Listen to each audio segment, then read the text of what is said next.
ორპარტიულ საკანონმდებლო დოკუმენტს მეგობარი აქტს, რომელსაც უკვე ამერიკის შეერთებული შტატების წარმომადგენელთა პალატის მხარდაჭერა აქვს ხმათა უმრავლესობით.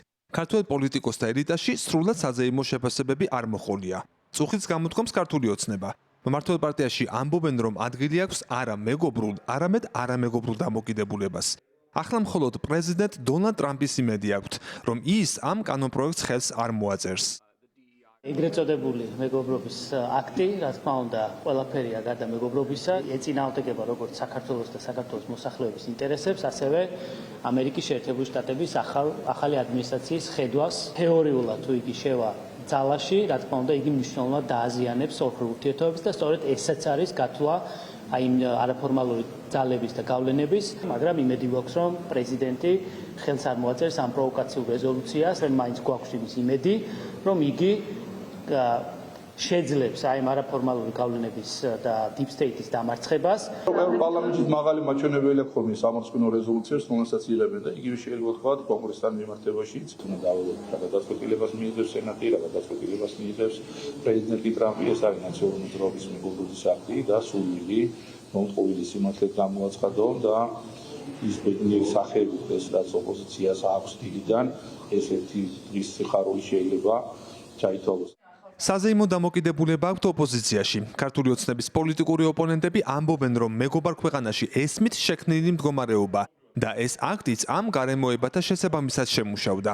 მათი თქმით, ქართული ოცნების და ქართველი ხალხის მიმართ დამოკიდებულება განსხვავებული იქნება. დღეს ჩვენ ვნახეთ სამოქალაქო ცხოვრებაში ახალი მხარდამჭერი საკანონმდებლო აქტი ამერიკის შეერთებული შტატების კონგრესის მხრიდან, რომელსაც ქვია მეგობარი აქტი. პერსონალური, ინდივიდუალური პასუხისმგებლობები დაკისრებოდა ივანიშვილს და მის რეჟიმს, მის ბანდას იმ ზეწოლისთვის, ძალადობისთვის, რაც ჩაიდინა საქართველოს მოქალაქეების წინააღმდეგ, ფიზიკური ანგარიშწორებით, სასამართლო სისტემის განადგურებით, საქართველოს დემოკრატიული წყობის წინააღმდეგ, მათ მოუწევთ პასუხისგება და კონგრესის მიერ მეგობარი აქტის დამტკიცება კიდევ ერთხელ ხაზს უსვამს ამ ყველაფერს. მეგობარი აქტი, რაც არის ქართველი ხალხის უდიდესი მიღწევა და ამიტომ მე მინდა საქართველოს თითოეულ მოქალაქეს, რომელიც იბრძვის ჩვენი ქვეყნის ევროპული მომავლისთვის, ევროატლანტიკური მომავლისთვის, საქართველოს გაწევრიანებისთვის ევროკავშირსა და ნატოში, მე მინდა მათ მიულოცო ასეთი მხარდაჭერა ამერიკის შეერთებული შტატების მხრიდან. ასევე არის ძალიან მკაფიო და მკაცრი გაფრთხილება ივანიშვილისთვის. ის ან დათმობს ხელისუფლებას, რომელიც მიტაცებული აქვს ქართველი ხალხისგან 26 ოქტომბრის სპეცოპერაციის შემდეგ, ან მიიღებს დამატებით და უმძიმეს ფინანსურ სანქციებს დონალდ ტრამპის ადმინისტრაციისგან. საკითხს გამოეხმაურა საქართველოს მეხუთე პრეზიდენტი და წინააღმდეგობის მოძრაობის ლიდერი სალომე ზურაბიშვილი. მისი განცხადებით, ამ აქტის მხარდაჭერით შეერთებული შტატები საქართველოს მიმართ მეგობრულ დამოკიდებულებას აჩვენებს.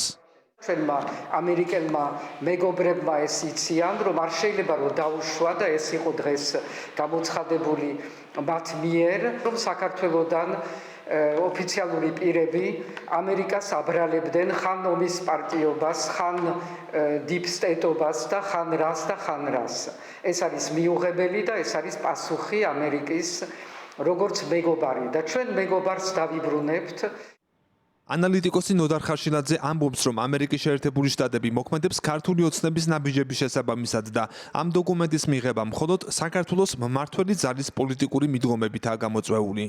ნორმალური ხელისუფლების პირობებში ძალიან ბევრ სიკეთეს თავაზობს საქართველოს, ისეთი როგორც არის ვიზების გამარტივება, ისეთი როგორც არის თავისუფალი ვაჭრობა, ახალი ურთიერთობები, ანუ ჩვენ მოქალაქეებს შეეძლებათ პრაქტიკულად ლეგალურად დასაქმდნენ ამერიკაში, თუ სწორედ მივყევით ყველაფერი.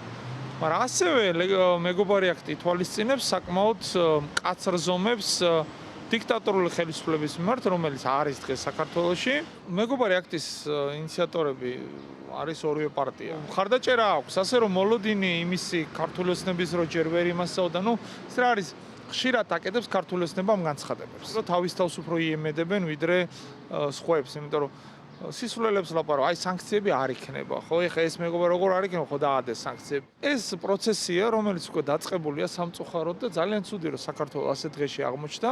საგიჟეთის საფუძვლები და ამის საყრდენი თვითონ ქართულ ოცნებაში ეს არ არის იმის ბრალი რომ ამერიკა რაღაცა შვება. ეს არის ამერიკელების რეაქცია იმას თუ ქართული ოცნება რასაც შვება.